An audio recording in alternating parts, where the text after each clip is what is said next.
அனைவருக்கும் வணக்கம். இன்றைய சிறப்பு நேர்காணலில் நம்மோடு இணைந்திருக்கிறார் மூத்த பத்திரிகையாளர் குபேந்திரன் அவர்கள். சார் வணக்கம். வணக்கம். விக்கிரவாண்டி இடைத்தேர்தலை அதிமுக புறக்கணிக்கிறதா சொல்லியிருக்காங்க. இது எப்படி பார்க்குறீங்க? புறக்கணித்தது பெரிய தவறுன்னு தான் நான் பார்க்குறேன். அவர் சொல்கிற அந்த வாதம் விளக்கம்லாம் ஏற்கக்கூடியது அப்படின்னு ஒரு தரப்பு சொல்லலாம்.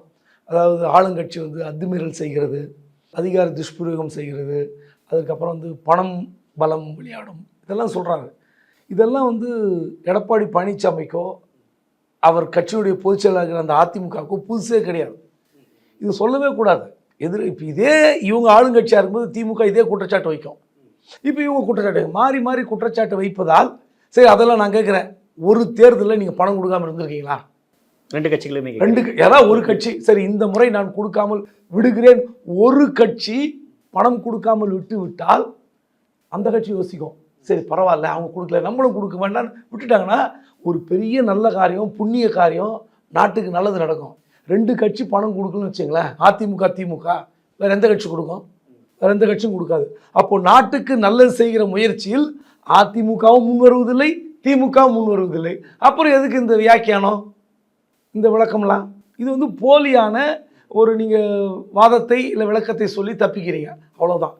முற்றிலும் ஒரு அரசியல் ரீதியான ஒரு நடவடிக்கையில் எப்படி எதிர்கொள்ள வேணும் அப்படி எதிர்கொள்ளணும்.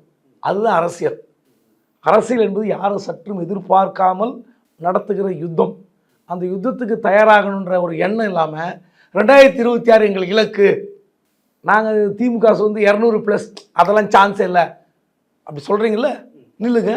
இந்த ஒரு தொகுதியை வச்சு எப்படி சார் ஒரு ஆட்சி மாற்றமோ அது என்ன பலன் அளிக்கும் அதிமுகவுக்கு? இல்லை பலன் அளிக்கிறது அப்போ தோல்வின்னா விட்டுருங்க. எங்கள் ஜெயலலிதா தோற்றுருக்காங்க. திமுக ராஜீவ்காந்தி கொலை அந்த சம்பவத்துக்கு பிறகு ஒரே ஒரு தொகுதி ஜெயிச்சது. நான் தான் சொல்கிறேன், அதுவும் அரசியலில் எல்லாம் நடக்கும், எல்லாத்தையும் ஏற்றுக்கொள்ள வேண்டும். ராகுல் காந்தி தோக்கலையா? இந்திரா காந்தி தோக்கலையா? தேர்தலில் ஜெயலலிதா தோக்கலையா? அப்படி இருக்கும்போது நீங்கள் தோல்வி என்பது அரசியலில் அது ஒரு படிநிலை, அவ்வளவுதான்.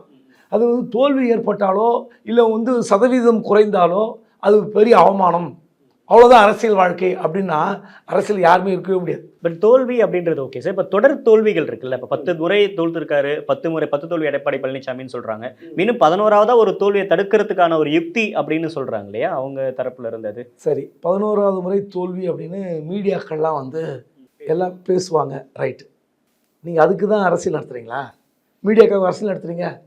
அப்போது உங்களை சார்ந்து இருக்கிற 2 கோடி தொண்டர்கள், நீங்கள் தானே இப்போ சமீபத்தில் சொன்னீங்களே திமுக ஒரு டிஜிட்டல் பிளாட்ஃபார்மில் இவ்வளோ கோடி தொண்டர்களை சேர்க்க போகிறேன்னு சொன்னோடனே முதலில் அதிமுகவுக்கு 2 கோடி தொண்டர்கள்னு நமக்கு நானும் பார்க்கல, நீங்களும் பார்த்துருக்க வாய்ப்பில்லை.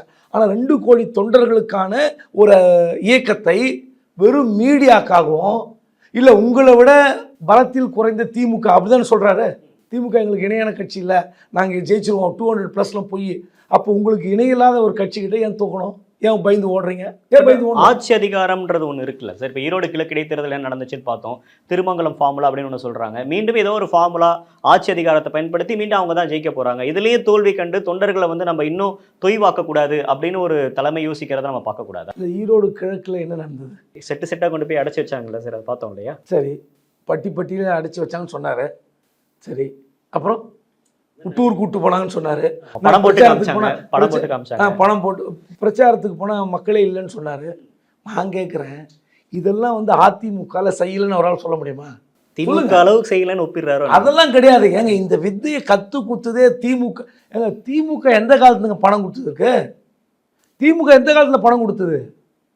சில தொகுதிகளில் விஐபிகளாக இருக்கிற அந்த தலைவர்கள் கொடுப்பாங்க, பணம் படைத்தவர்கள் கொடுப்பாங்க. நான் கேட்குறேன், 2001 to 2006 காஞ்சிபுரம் கும்மிடிப்பூண்டி இடைத்தேர்தலில் யார் பணம் கொடுக்குற அந்த வித்தியை கற்றுக் கொடுத்தது? திருமங்கலம் ஃபார்முலா எப்போ வந்துச்சு? திருமங்கலம் ஃபார்முலா அப்புறங்க, திருமங்கலத்துக்கு முந்தி யார் பண்ணது?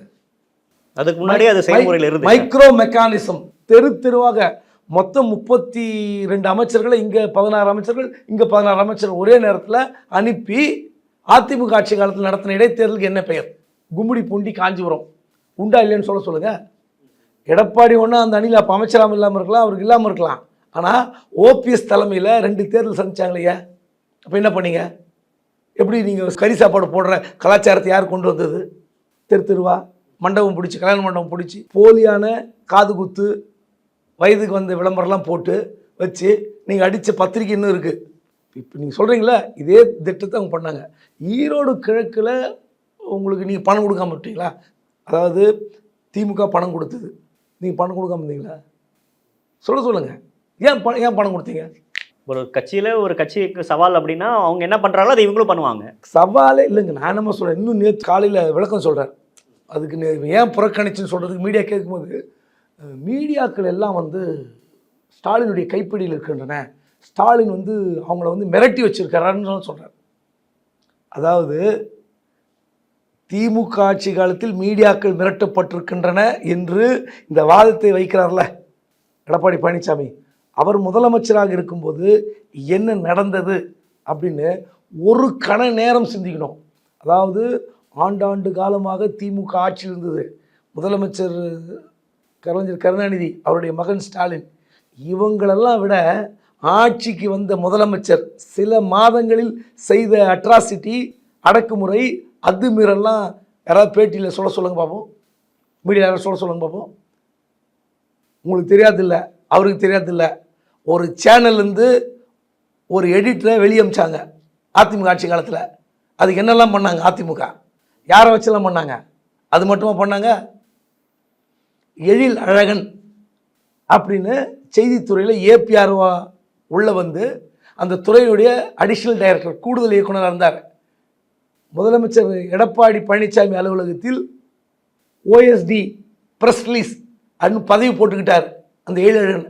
அந்த எழில் என்ற எழிலழகன் யாருன்னா 91-96 போக்குவரத்து துறையில் ஊழல் நடந்த போது செங்கோட்டையின் அமைச்சராக இருந்து ஜெயிலுக்கு போனார்ல, அந்த வழக்கில் சிறைக்கு சென்றவர் எழில் என்ற எழிலழகன். அவரை வச்சு நீங்கள் மீடியா எப்படி மிரட்டினீங்க? தூத்துக்குடி துப்பாக்கி சூடு 10 நிமிஷத்துக்கு மேலே அந்த நிகழ்ச்சி ஒளிபரப்பு விட்டீங்களா? கேபிளை பிடிங்கி விட்டீங்களா? அதை மீறி ஒளிபரப்புன எடிட்டர் எப்படி மிரட்டினீங்க? எந்தெந்த ஐஏஎஸ் ஆஃபீஸர் விட்டு பேச வச்சிங்க? ஏங்க திமுக செஞ்சது மட்டும் நீங்கள் பேசுகிறீங்களே, நீங்கள் செஞ்சது யார் பேசுறது? அப்போது உங்களுக்கு வலிக்குது இல்லை? நான் யாரையும் நியாயப்படுத்தலை. திமுக செய்தாலும் தவறு தான், அதிமுக செய்தாலும் தவறு தான். யாரையும் நான் நியாயப்படுத்த விரும்பலை.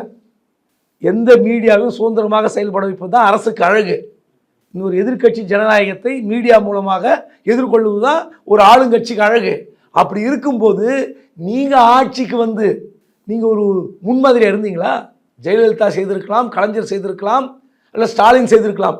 உங்களுக்கு நீங்கள் தான் புதியாக முதலமைச்சர் வந்தீங்க, புதுசாக வந்தீங்க. நீங்கள் பண்ணி எழில வச்சு இப்போ எழில் பண்ண அட்ராசிட்டியை அப்போ நீங்கள் நினச்சி பார்க்கணும்ல இல்லையா? வேணாப்பா, நாளைக்கு கூட நம்ம எதிர்கட்சியாக வந்தோம்னா மீடியாக்கள் இப்படி செஞ்சால் நம்ம என்ன கூட கஷ்டப்படும். வேணாம், அது போக்கில் விடு. எல்லா மீடியா மிரட்டப்பட்டார்கள். எலக்ட்ரானிக் மீடியா, பிரிண்ட் மீடியா விளம்பரம் கொடுத்து நிறுத்தி வச்சாங்க. ஒரு மிகப்பெரிய முன்னணி நாளிதழ் ஸ்டாலின் படத்தை 2ஆம் பக்கம் 3ஆம் பக்கம் போடக்கூடாதுன்னு சொல்லி அந்த நாளிதழுக்கு விளம்பரத்தை நிறுத்தி வைத்தார்கள். விளம்பர கட்டணம் ஏற்ற முடியாதுன்னாங்க. உடனே அந்த நாளிதழ் ஸ்டாலின் படத்தை 8ஆம் பக்கம் 9ஆம் பக்கம் போட ஆரம்பித்த பிறகு தான் விளம்பரம் கொடுத்தாங்க. உண்டா இல்லைன்னு 7 சொல்ல சொல்லுங்கள், இல்லை யாரோ பேட்டி கொடுக்க சொல்லுங்கள். நாங்கள் அப்படி மிரட்டல. அதிகார வரத்தை நோக்கி யார் கேள்வி கேட்டாலும் அவங்க ஏதோ ஒரு வகையில் மீடியாவை மிரட்டுறாங்கன்ற அதுதான் சொல்கிறேன். நீங்கள் சொல்கிறீங்களே இது இந்த மாதிரி ஈரோடு கிழக்கில் வந்து மீடியாக்கள்லாம் வந்து கட்டப்பட்டன, யாருமே படம் எடுத்து காட்டவில்லை, பட்டி பட்டியாக அடைத்து வைத்தார்கள், டூர் கூட்டு போயிட்டாங்க. மீடியா வந்து எல்லாம் அப்படியே அமைதியாக வேடிக்கை பார்த்தது. ஒரு சில மீடியாக்கள் தான் எங்களுக்கு ஆதரவு வந்துன்னு. நீங்கள் என்ன பண்ணீங்க? இந்த முற்பகல் செய்யின் பிற்பகல் விளையும் என்பதை நான் திமுகவும் சேர்த்து சொல்கிறேன். திமுகவும் சேர்த்து சொல்கிறேன். நீங்கள் மீடியா மிரட்டாதை விட்டுருங்க. இன்றைக்கி இருக்கிற டிஜிட்டல் மீடியா, பிரிண்ட் மீடியாலாம் விட்டுட்டு யூடியூப்லாம் போட்டுருவான்ல, யூடியூப்பில் தடுக்க முடியுமா? அப்போது நான் கேட்குறேன், நீங்கள் எதிர்த்து போராடுவது தான் ஒரு அரசியல் கட்சி, ஒரு அரசியல் கட்சிக்கு எதிர்கட்சிக்கு இலக்கணம். சண்டை பண்ணுங்கள், ஃபைட் பண்ணுங்கள். நான் இன்னொன்று சொல்லுங்கள், 2 கோடி தொண்டர்கள்ன்றீங்க, அது கணக்கே வேண்டாம், அதில் பாதி வச்சுக்கிறேன். 1 கோடி தொண்டர்கள், 75 லட்சம், 234 தொகுதி இருக்குல்ல, ஒவ்வொரு தொகுதியில் இருக்கிற நகர ஒன்றிய செயலாளர் கூப்பிடுங்க, கூப்பிட்டு ஒரு கல்யாணத்தில் மீட்டிங் போடுங்க. மீட்டிங் போட்டு நீ 50 நிர்வாகி, நீ 50 நிர்வாகி, ஒன்றியத்தில் 50, நகரத்தில் 50, 234 தொகுதி. என்ன ஆச்சுங்க? யோசித்து பாருங்கள். எத்தனாயிரம் பேர் வருவாங்க? நேராங்க வாங்க, இது எனக்கு விடப்பட்ட சவால். நான் வந்து 234 தொகுதியில் ஒன்றிய நகர கழக செயலாளர் மத்தியில் நிர்வாகிகளை மட்டும் கூப்பிட்றேன்.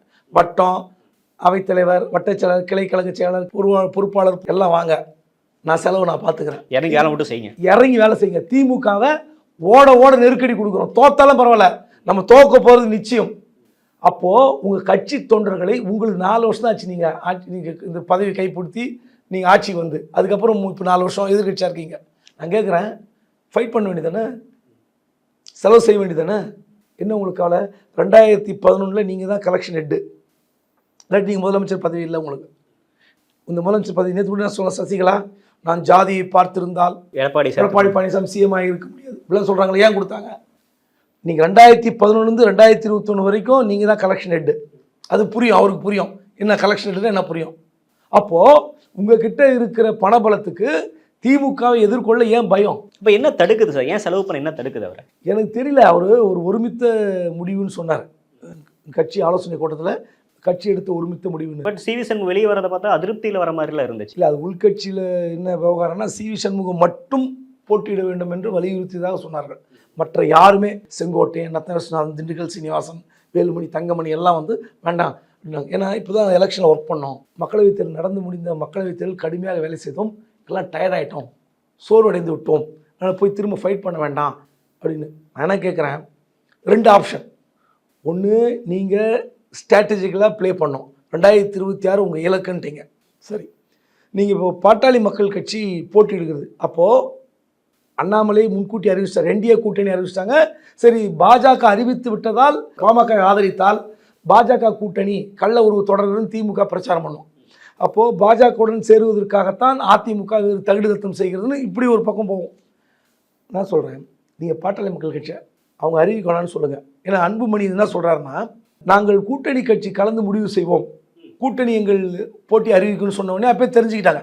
அப்போ என்ன பண்ணியிருக்கணும், 10.5 இடஒதுக்கீடு நாங்கள் தான் கொடுத்தோம், உங்கள் கட்சிக்கு யாருமே செய்யாத உதவியை அதிமுக செய்தது, அப்போது இந்த முறை நீ தனித்து போட்டிடுன்னு சொல்லுங்கள். பாஜக உங்கள் கூட்டணி தான், வேணான்னு சொல்ல. நான் திமுக ஒரு நெருக்கடி கொடுக்கறதுக்காக இந்த ஸ்கீமை சொல்கிறேன். ஒரு யூகம் எல்லாம் ஒன்று தான். இது 26ல் பிரதிபலிக்கிறதுக்காக ஒரு விஷயம். அப்போது நீங்கள் வந்து நீங்கள் பாட்டாளி மக்கள் கட்சி வேட்பாளர் அறிவிங்க, பாஜக தன்னிச்சு அறிவிக்கிறத கொஞ்சம் தள்ளி வைங்க. நான் உங்களுக்கு கட்சி வந்து நீங்கள் வந்து என்னை பாருங்கள், எங்களை பொது வேட்பாளராக எங்களை ஏற்றுக்கொள்ளுங்கள், நீங்கள் ஆதரிங்கன்னு சொல்லுங்கள், அப்புறம் பாஜக ஆதரிக்கிட்டோம். ஸோ திமுகவுக்கு நெருக்கடி கொடுப்பதற்கு பாட்டாளி மக்கள் கட்சி, அதிமுக, பாஜக எல்லா கட்சியும் நம்ம வந்து ஒன்றிணைக்கிறோம். நாம் தமிழர்கிட்ட பேசுகிறோம். இப்படி ஒரு கேம் ஸ்ட்ராட்டஜி, ஒரு எடப்பாடி போக வேண்டியதில்லை, டீம் போய் எல்லாம் வந்து திமுக வந்து ஏதாச்சும் 3 வருஷம் கழித்து ஆன்டி இன்கம் பஸ்ஸில் நாங்களாம் தோக்கல் எதிர்பார்த்தோம், 7 சீட்டு 8 சீட்டு அதிமுக ஜெயிக்கும், பாஜக ஜெயிக்கும், நாம் தமிழர் கூட ஒரு சீட்டு ஜெயிக்கணும்னு நினச்சோம், சும்மா அடித்து விடுங்க, யார் வேண்டாண்ணா அப்படின்னு சொல்லி 3 வருடம் கழித்து திமுக 40க்கு 40 தொகுதி தமிழ்நாடு, பாண்டிச்சேரி உள்ளிட்ட எம்பி தொகுதி ஜெயிக்குதுன்னா, அப்போ அந்த கட்சி வீழ்த்துவது எப்படி? தொடர்ந்து ஜெயித்து கொண்டே இருக்கிறது. அந்த கட்சி வீழ்த்த முடியாத கட்சியாக போய் கொண்டிருந்தால் நமக்கு சிக்கல் அப்படின்னு சொல்லி நீங்கள் ஒரு கேம் பிளான் பண்ணியிருந்தீங்கன்னா, நீங்கள் ஒரு சாதுரியமான அரசியல்வாதி ஏற்றுப்பேன். உங்களுக்கு வாய்ப்பு இருக்குது, இல்லாத வாய்ப்பு சொல்ல. நீங்கள் பாட்டாளி மக்கள் கட்சி உங்கள்கிட்ட ஏற்கனவே கூட்டணி இருந்த கட்சி, இந்த கேம் பிளானை பண்ணியிருந்தீங்கன்னா திமுகவுக்கு நெருக்கடி வந்திருக்கும். யூகத்தை கட்டமைக்க தவறிவிட்டார் பழனிசாமி அப்படின்னு புரிஞ்சுக்கலாம். சத்தியமாக அவர் வந்து 11வது முறை தோல்வி அந்த ஒரு பயத்துக்காக ஓடி போயிட்டாருன்னு சொல்ல மாட்டேன். 2வது பணம் இல்லை அதிமுக கிட்ட, அதுக்கும் அப்படியும் நான் எடுத்துக்க மாட்டேன். இந்த மாதிரியான நேரத்தில் அவர் ஏன் சிந்திக்க தவறி விட்டார்? அவர் ஒன்றும், நான் வந்து ஆரம்பத்தில் இருக்கிற பழனிசாமி இல்லை, அவர் கூட ஒரு மீட்டிங் சொல்லுவார், என்ன ஆரம்ப கால பழனிசாமி நினச்சிங்களா அப்படின்னு சொல்லுவார் ஒரு இடத்துல பிரச்சாரத்தில். நான் யார் தெரியுமானவரில், யாருன்னு காட்டுங்க, ஆரம்ப கால பழனிசாமி இல்லைன்னு சொல்லிட்டீங்க, புதிய பழனிசாமி ஏற்றுக்குறோம் வாங்க. சார், உங்களோட சமீபத்தில் பேட்டியில் கூட சொல்லியிருந்தீங்க, எடப்பாடி பழனிசாமி வந்து இயக்கிறது பாஜக, அதனால தான் விக்கிரவாண்டியில் வந்து புறக்கணிக்கிறது அப்படின்ற கருத்தை நான் ஏற்றுக்க மாட்டேன். அவர் வந்து அதை சொல்லி அவர் நம்புற ஆள் கிடையாது அப்படின்னா பாஜகவை விட்டு கூட்டணி விட்டு வெளியே வந்திருக்க மாட்டாங்க அப்படின்னு சொல்லியிருந்தீங்க. இப்போ இந்த ஒரு இதை எப்படி சார் புரிஞ்சுக்கிறது? பாஜகவோட அதிமுக இன்னும் கூட்டணி ஏதோ ஒரு வகை மறைமுகமாக கூட்டணி தொடர்றாங்களா? இல்லை, முன்னாள் நீதியமைச்சர் ப. சிதம்பரம் அவர்கள் குற்றச்சாட்டை வைக்கிறார், பாஜக உத்தரவிட்டதன் பேரில் அதிமுக பின்வாங்கி விட்டதுன்னு. நான் அப்படி நினைக்கல. நான் அந்த அளவுக்கு நான் அதிமுகவையோ இல்லை எடப்பாடி பழனிசாமியோ நான் குறைத்து மதிப்பிடவில்லை. நான் வந்து இந்த தேர்தலில் பாஜக பேச்சு கேட்டுக்கிட்டு ஏன் ஒதுங்கணும், அதனால் என்ன விக்கிரவாண்டி இடைத்தேர்தலால் என்ன லாபம் வந்திருப்போம், நான் அதுக்காக சொல்லலை. உங்களுடைய 2026 இலக்கிற்கு உங்களுக்கு மேலும் உரம் சேர்க்கிற விதமாகத்தான் நான் இங்கே போட்டின்னு நான் சொல்கிறேன். கண்டிப்பாக பாஜக வந்து உத்தரவிட்டதால் ஒதுங்குச்சுன்னா ஏற்றுக்கவே முடியாது. ஏன்னா அப்படி ஒரு திட்டத்தை வந்து முன்வைத்து எடப்பாடி ஏற்றுக்கொண்டிருந்தால் அதை விட பெரிய மோசமான அரசியல் முன்னுதாரணம் எதுவுமே இருக்க முடியாது. ஏன்னா சார் அவங்க அப்படி பேசுகிறப்ப அவங்க ஒரு சில உதாரணங்கள் கொடுக்குறாங்க. இப்போ நிறைய தொகுதியில் 33 இடங்கள் அதிமுக போட்டிட்டாலும் பெரும்பான்மையாக ஃபேமஸான ஆட்களை வந்து அவங்க களம் இறக்கல, சீனியர்ஸ் யாரும் களம் இறக்கலன்னு ஒன்று சொல்கிறாங்க. இப்போ விக்கிரவாண்டி இடைத்தேர்தல் புறக்கணிச்சது, கோவையில் வந்து சிங்கே ராமச்சந்திரன் 3ஆவது இடத்துக்கு வந்தது, இப்படின்ற காரணங்கள் எடுக்கிறாங்கல்ல, இது ஒரு வகையில் ஏற்றுக்கொள்ளக்கூடியதாக தான் இருக்குது. இது ஏதோ ஒரு வகையில் எடப்பாடி பழனிசாமி பாஜக காம்ப்ரமைஸ்க்கு உள்ளாகிறாங்க அப்படின்னு ஏதோ ஒரு வகையில் ஏற்றுக்கொள்ளக்கூடியதாக தான் இருக்குது சம்பவங்களை வச்சு பார்க்குறப்ப. சரி, நான் இன்னொரு யூகத்தில் கேள்வி கேட்குறேன். இப்போ தொடர் தோல்வி 10 முறை தோல்வி அடைந்து விட்டார் எடப்பாடி பழனி. 2026 அதிமுக தோல்வி அடைகிறது, எடப்பாடி பழனிசாமி அரசு விட்டு ஒதுங்கிடுவாரா? இல்லை அதிமுக கலைச்சலான தொண்டர்கள்லாம் முடிவு எடுத்துருவாங்களா? சொல்லுங்கள், இல்லை லாஜிக் இருக்கா? 2026 அதிமுக தோல்வி அடைகிறது, நான் யூகத்தில் சொல்கிறேன், நான் நடக்கும்னு சொல்லலை. அப்போது உங்களுக்கு என்ன பிரச்சனை? கட்சி கலைச்சிருவீங்க, இல்லை எனக்கு அரசியல் வேண்டாம்னு ஒதுங்கிடுவீங்க. அதான் சொல்கிறேனே, ஒரு தவறுக்கு இன்னொரு தவறு சரியாகாது. ஸோ நீங்கள் கோயம்புத்தூரில் 3ஆவது இடம் வந்துட்டீங்க, பாஜக 12 இடங்களில் 2வது இடத்தை பிடித்து விட்டது, அதிமுக 7 இடங்களில் டெபாசிட் தொலைத்து விட்டது. இதற்கெல்லாம் கட்சி பயப்படவே கூடாதுங்க. எம்ஜிஆர் இருந்த அந்த 77 to 87 10 ஆண்டு காலத்தில் திமுக சந்திக்காத சோதனைகள் கிடையாது, புரியுதுங்களா? அதன் பிறகு 89 ஆட்சிக்கு வந்து ஒரு 1.5 வருஷத்தில் ஆட்சி இழக்கிறார்கள். அப்புறம் திமுக வந்து கட்சியே இருக்காதுன்னு சொல்லி தான் அதிமுக ஆடி ஆட்டத்தை நம்ம பார்த்தோம். அதுக்கப்புறம் அதிமுக எத்தனை இடத்துல தோத்துச்சு? ஜெயலலிதா உள்பட 4 இடங்கள் தான் வெற்றி, வெறும் 4 இடங்கள் வெற்றி பெற்ற அதிமுக. அதனால் நீங்கள் எதையுமே கணக்கில் வைத்துக்கொள்ள முடியாது. இந்த விவகாரத்தில் இவர் வந்து கட்சிக்காரர்களை எப்படி நடத்துகிறார் என்று எனக்கு தெரியாது. ஒரு கட்சியில் 2ஆம் கட்ட தலைவர்களை வந்து அவங்க ஆலோசனை கேட்டு தான் முடிவு எடுத்தாருன்னா அது அவங்களோட முடிவு, கட்சி முடிவு. ஆனால் ஒரு பத்திரிக்காரனா என்னோட கருத்தை சொல்கிறேன். நீண்ட காலம் அரசியலை பார்க்குறோன்ற முறையில் சொல்கிறேன். நீங்கள் புறக்கணித்தது ரொம்ப ராஜதந்திரம், சாமர்த்தியம் அப்படின்னு நீங்கள் நினச்சிக்கிட்டா இது விமர்சனம் இன்னையோட போயிடும். கிடையவே கிடையாது. நீங்கள் பெண்ணாகரத்தில் இடைத்தேர்தலில் அதிமுக டெபாசிட் இருந்து தோற்று 3ஆவது இடத்துக்கு வந்தது. ஜெயலலிதா கலங்கி போயிட்டாங்களா? இன்னும் சொல்ல 2011 அதிமுக ஆட்சிக்கு வருது. பல எதிர்பார்க்கப்பட்ட அமைச்சர்கள் வந்து காணாமல் போய்விட்டார்கள். அதே மாதிரி 2016 திரும்ப அதிமுக ஆட்சிக்கு வருகிறது. அந்த அம்மா கூட்டம் கூட்டினாங்க எங்கே? அதிமுக தலைமை கழகத்தில். தொடர்ச்சியாக எம்ஜிஆரை போல, அது ஜெயலலிதாவுக்கு சாத்தியப்படவில்லை, எம்ஜிஆரை போல 2வது முறை தொடர்ச்சியாக ஆட்சி பிடித்து விட்டோம் என்று எல்லோரும் மகிழ்கிறீர்களான்னு கேட்டவுடனே எல்லாம் கை தட்டினாங்க. ஆமாம், எல்லாம் மகிழ்ச்சி அடையினேன். இந்த அம்மா சொன்ன வார்த்தைங்களா, நான் மகிழ்ச்சி அடையலை. ஏன் சார்? 2011 திமுக எதிர்கட்சி அந்தஸ்தை இழந்து விட்டது. ஆனால் இப்போ எவ்வளோ ஜெயிச்சிருக்கு? 60 இடங்கள் ஜெயிச்சிருக்கு. அப்போது முக்கியமான ஆட்கள்லாம் தோற்று போய்விட்டார்கள். அந்த முக்கியமான நபர்கள் தோற்று போக காரணம் யார் தெரியுமா? இல்லை, நீங்கள் தான். யாரெல்லாம் ஜெயிச்சா மந்திரி ஆவானோ அவன் உள்ளடி வேலை பார்த்தீங்க. இந்த மாதிரி சொல்லுது, யார்? ஜெயலலிதா சொல்லுது, நீங்கள் எல்லாம் உள்ளடி வேலை பார்த்தீர்கள் அப்படின்னு இந்த மாதிரி சொன்ன உடனே எல்லாம் மூஞ்சிலாம் தொங்கி போச்சு. ஜெயிச்ச பிறகு கூட மகிழ்ச்சியா இல்லைன்னு சொல்லி சொல்கிற பொதுச் செயலாளர் எங்க? அப்போது அந்த கட்சியோட பொதுச் செயலாளர் இருந்து கொண்டு ஐயோ அது வேணாங்க ஒதுங்கிக்கலாம்னு நினைக்கிற பொதுச் செயலாளர் எங்க? நேர்காணலுக்கு நன்றி சார். தேங்க்யூ. நன்றி.